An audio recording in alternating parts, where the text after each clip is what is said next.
혼자 사색하기를 좋아하는 여학생이 있었다. 하루는 심리학 수업을 들은 그녀가 수업이 끝난 뒤 교수를 찾아가 이렇게 말했다.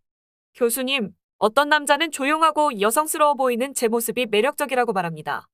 하지만 또 다른 남자는 제가 조금 더 활달하고 씩씩했으면 좋겠다고 말합니다. 제겐 어떤 모습이 더 어울릴까요? 그러자 교수는 그녀에게 다음과 같은 이야기를 들려주었다. 옛날 어느 왕국에 두 명의 왕자가 있었다. 하루는 왕이 큰 아들에게 어울리는 왕비를 찾아주려고 그에게 어떤 스타일의 여자를 좋아하냐고 물었다. 그러자 첫째 왕자는 이렇게 대답했다. 전 마르고 날씬한 여자가 좋아요. 이 소식을 전해 들은 왕국의 젊은 여인들은 왕자의 마음에 들기 위해 너도 나도 살을 빼기 시작했다. 그녀들은 모두 힘들더라도 조금만 참는 거야.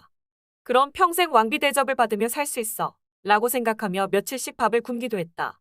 몇 달 후, 왕국에는 더 이상 통통한 여인들을 찾아볼 수 없게 되었다.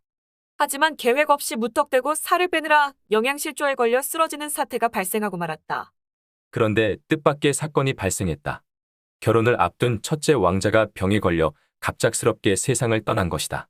그래서 둘째 왕자가 왕위를 계승하게 되었다. 왕은 둘째 왕자에게 어울리는 왕비를 찾아주려고 그에게도 똑같은 질문을 던졌다. 아들아, 너는 어떤 여인을 왕비로 맞이하고 싶으냐? 그러자 왕자는 이렇게 대답했다. 요즘 여자들은 하나같이 삐쩍 말랐어요. 전 뚱뚱하고 풍만한 여자가 좋아요.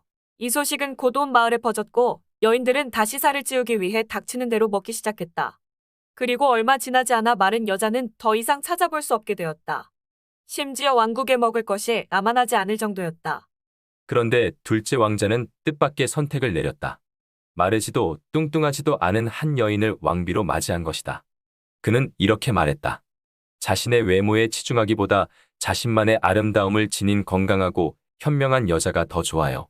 같은 사물을 바라보더라도 사람들은 저마다 다른 평가를 내린다. 이는 사람들마다 관념과 사고방식이 다르기 때문이다. 설사 여러 사람들이 한 사물에 대해 같은 평가를 내렸다 하더라도 시간이 흐르면서 그 평가가 조금씩 달라지게 마련이다. 무슨 일을 하든지 다른 사람의 생각과 관심사에 맞춰야 한다고 생각해보라. 우리 인생이 얼마나 피곤해지겠는가. 모든 사람의 마음에 들게 살 수는 없다. 중요한 것은 다른 사람의 마음에 들기 전에 나 자신을 사랑할 수 있어야 한다. 자신의 신념이 아닌 쉽게 변하는 것들로 인생의 기준을 삼는 것은 실패라는 불행의 씨앗을 심는 일과 같다.